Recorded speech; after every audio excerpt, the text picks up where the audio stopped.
Halo semuanya, selamat datang di 90 menit bola. Kita awal informasi kali ini dari kabar Kevin Dix jadi orang Indo pertama main di Jerman. Kevin Dix resmi bergabung dengan Borussia Mönchengladbach. Namun pemain timnas Indonesia itu baru akan datang ke Stadion Borussia Park pada musim panas 2025. Kontrak Dix akan habis pada musim panas 2025. Oleh karena itu, ia bisa datang dengan gratis pada awal Juli nanti. Pengumuman pemain itu disampaikan akun Instagram resmi Borussia Mönchengladbach. Mereka memamerkan foto Dix yang telah melakukan tanda tangan kontrak. Sebatas informasi, saat ini Mönchengladbach berada di posisi ke-8 klasemen Liga Jerman 2024-2025 dengan 27 poin. Mereka mencatatkan 8 kemenangan, 3 imbang, dan 8 kekalahan. Kevin Dix akan menjadi orang Indonesia pertama yang main di Bundesliga Jerman. Air mata menetes, Sintayong pulang ke Korea di antar fans. Suasana haru tercipta di Terminal 3 Bandara Internasional Soekarno-Hatta, Banten pada Minggu 26 Januari saat Sintayong hendak berangkat ke Korea Selatan sebab para penggemar timnas Indonesia mengantarnya menuju kepulangan ke negara asal. Shin meninggalkan Indonesia dengan penerbangan komersial Korea Air. Pesawat itu lepas landas pukul 21.50 waktu Indonesia Barat. Shin langsung disambut basis supporter timnas Indonesia, La Grande.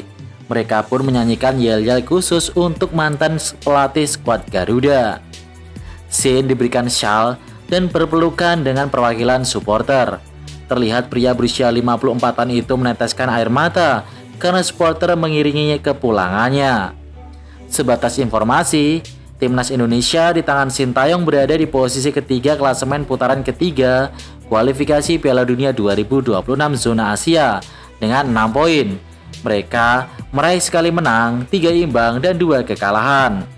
Shin dipecat PSSI pada 6 Januari 2025 lalu. Kini kursi kepelatihan timnas Indonesia ditempati oleh Patrick Kluivert.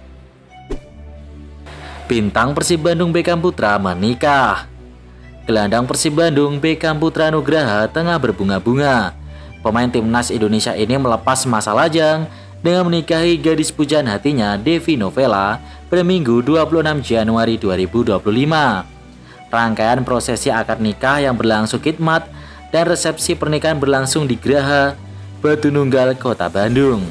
Sejumlah pemain, tim pelatih, dan ofisial tim Pangeran Biru tampak menghadiri prosesi dan resepsi pernikahan Beckham. Salah satunya Deddy Kusnandar yang datang dengan alat bantu jalan karena masih menjalani program pemulihan setelah operasi cederanya. Jajaran komisaris dan direksi PT Persib Bandung Bermartabat pun tampak hadir dan memberikan doa restu kepada kedua mempelai. Tampak hadir komisaris utama PT BBB, Zainuri Hashim, komisaris dan manajer Umuh Mutar, sporting director Aditya Putra Hirmawan, dan komersial director Sandi Tarta. Pemain bernomor punggung 7 ini pun berharap motivasinya semakin bertambah untuk berkontribusi bagi Persib. Tentunya ini pernikahan jadi tambahan motivasi saya untuk terus berkontribusi bagi Persib, tegas Beckham Putra. Mendadak bonek ingin jual Corneli ex Arema jadi pelatih Persebaya. Persebaya Surabaya tengah dalam tren buruk sejak memasuki putaran kedua BRI Liga 1 2024-2025.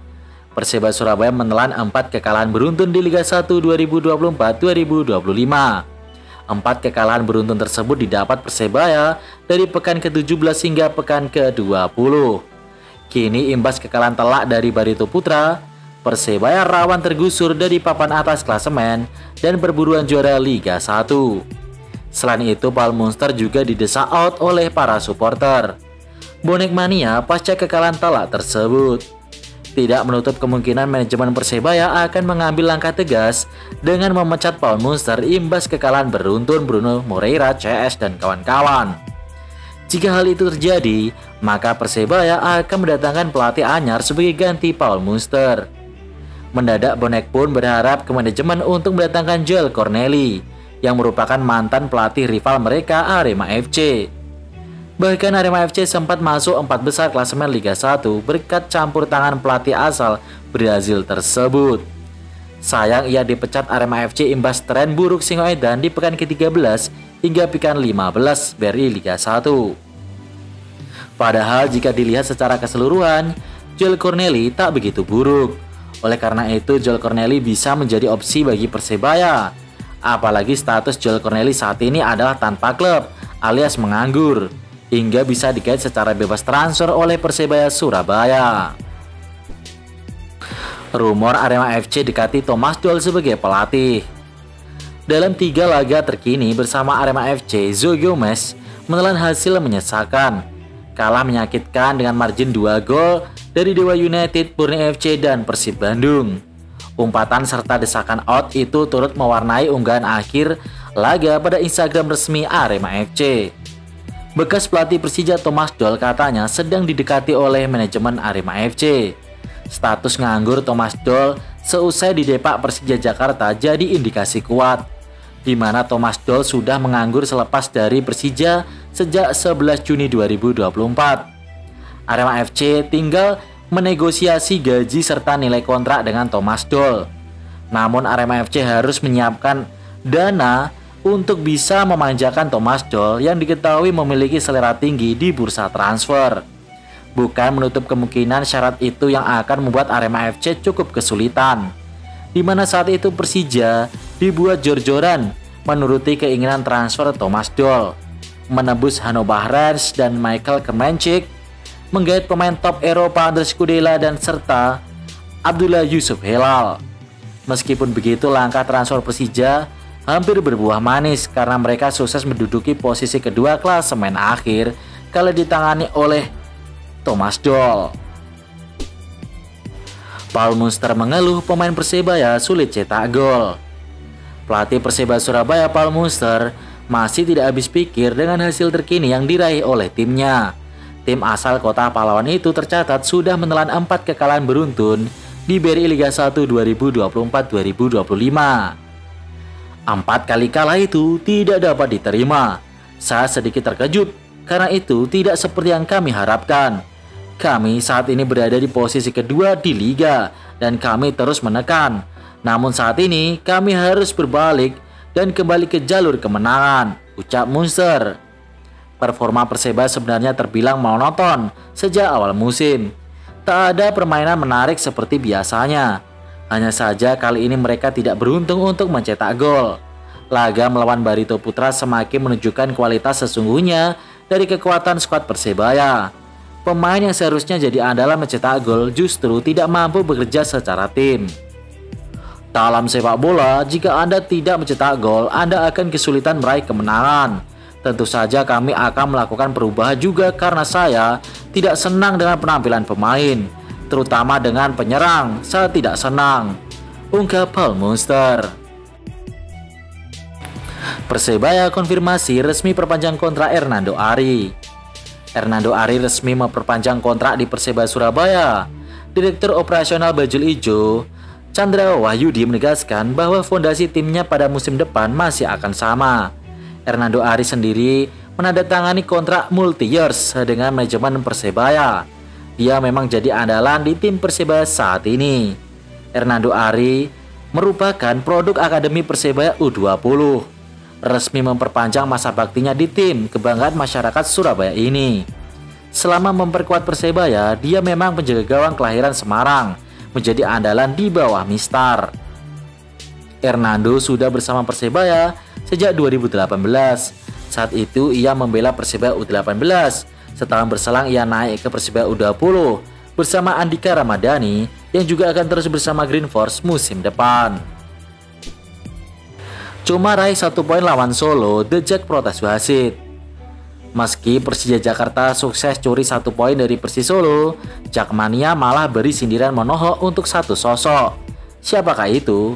Nah, 3 gol Persija berhasil dibekukan oleh Brace Rio Matsumura di menit ke-24 dan juga menit ke-66, dan Gustavo Almeida mencetak gol di menit ke-59.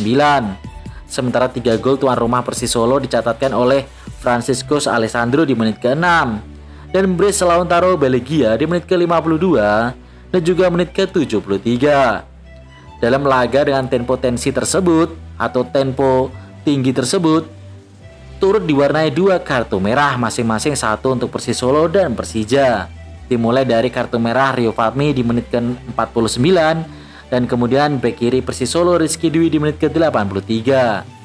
Persija masih memiliki margin 5 poin dari Persib Bandung dengan perbandingan 38 banding 43 poin. Lebih lanjut, meski mendapatkan poin dan tampil Spartan pada laga kontra Persis Solo, unggahan hasil akhir laga Persija di Instagram resminya masih banjir sindiran monoho dari para The Jackmania, di mana para The Jack turut menyindir kinerja wasit yang dianggap buruk karena beberapa keputusan kontroversial yang dilakukan. Satu di antara yang disorot terkait keputusan wasit yang sahkan gol balasan ketiga Persis Solo yang dianggap Jackmania didahului oleh pelanggaran terhadap Ferrari terlebih dahulu. Wah, apakah menurut kalian Persija dirugikan wasit dalam laga ini, guys? Tulis pendapat kalian di kolom komentar. Pelatih dan pemain gelut, Semen Padang malah comeback lawan PSS. Pelatih PSS Sleman, Mazzulla Junior, menyayangkan satu insiden saat anak asuhnya kalah telak 2-4 dari Semen Padang pada laga pekan ke-20 BRI Liga 1. Dalam pertandingan yang berlangsung di Stadion Sultan Agung Bantul, Yogyakarta itu, memang sempat terjadi keributan yang melibatkan bek Semen Padang, Freddy Saputra, dan video analisis FX Januar. Kejadian itu bermula saat Freddy Saputra ditarik keluar pada menit ke-20, namun dia seperti tak terima diganti oleh pelatih Eduardo Almeida. FX Januar yang berada di bench pemain memberikan respon, hingga akhirnya keributan di pinggir lapangan tak terbendung. Wasit yang mengetahui insiden itu langsung memberikan kartu merah kepada Freddy dan FX Januar. PSS yang unggul 2 gol via Gustavo Tokatins dan Dominikus Dion akhirnya terkena comeback. Adapun 4 gol Semen Padang dilesakan oleh Cornelius Stewart di menit ke-27, Tin Matic di menit ke-49, serta Brice Bruno Gomes di menit ke-68 dan juga di menit ke-80. Saya susah menjelaskan hasil pertandingan ini karena terjadi beberapa situasi di dalam lapangan. Saya pikir setelah pemain Semen Padang kena kartu merah, permainan mereka hidup lagi dan bikin tim kami enggak konsentrasi lagi. Seharusnya insiden seperti itu tidak terjadi, keluh Mazzulla. Sebelum ada kejadian tadi memang kami menguasai permainan. Setelah kejadian itu fokus kami terganggu, tapi itu tidak bisa disalahkan. Tapi ini kelalaian kami dan evaluasi ke depan. Kami minta maaf kepada supporter belum bisa raih hasil maksimal. Timpal striker PSS Hoki Caraka. Wah, ternyata gelut bisa bikin konsentrasi lawan terpecah ya guys. Ada-ada aja emang Liga 1 ini. Highlight Pegadian Liga 2 dan klasemen sementara. PSM Yogyakarta datang dengan target meraih poin penuh dalam laga tandang kontra PSPS Pekanbaru. Meskipun kalah dalam penguasaan bola dan tembakan ke gawang, PSM tampil lebih efektif.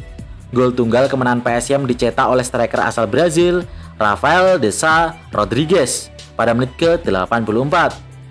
Meskipun PSM mengakhiri pertandingan dengan 6 kartu kuning, mereka berhasil meraih kemenangan yang sangat penting. Sementara itu, Persiraja Banda Aceh mencatatkan kemenangan perdana mereka di babak 8 besar Liga 2 dengan kemenangan 3-2 atas Deltras. Persiraja sempat memimpin lebih dulu melalui gol Vivi Afriansyah pada menit ke-13 dan Miftahul Hamdi pada menit ke-33. Namun Deltras FC bangkit di babak kedua, menyamakan kedudukan lewat gol Arthur Jesus pada menit ke-47 dan Muhammad Rizka Swali pada menit ke-82. Drama semakin memuncak ketika Persiraja kembali unggul berkat gol penentu Mateus Henrique Machado di menit ke-90. Dengan hasil ini PSM Yogyakarta sementara menempati posisi puncak grup X dengan 6 poin, hasil dari 2 kemenangan. PSPS berada di posisi kedua dengan 3 poin, hasil dari 1 kemenangan. Sedangkan Persiraja mengumpulkan 3 poin di tempat ketiga. Deltras FC masih terpuruk di posisi bawah klasemen tanpa poin setelah 2 laga.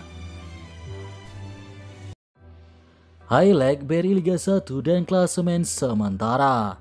Di hari ini cuma ada 1 pertandingan yang mempertemukan Dewa United versus PSM Makassar. Dewa United berhasil menang comeback 3-2. Alex Martin cetak hat-trick di laga ini. Hasil ini membuat Dewa United menempel Perseba Surabaya di peringkat keempat. Selisihnya cuma 3 poin aja. Di bawah Dewa United ada Bali United dan PSM Makassar yang poinnya sama juga, dan Persik dan juga Persita Tangerang.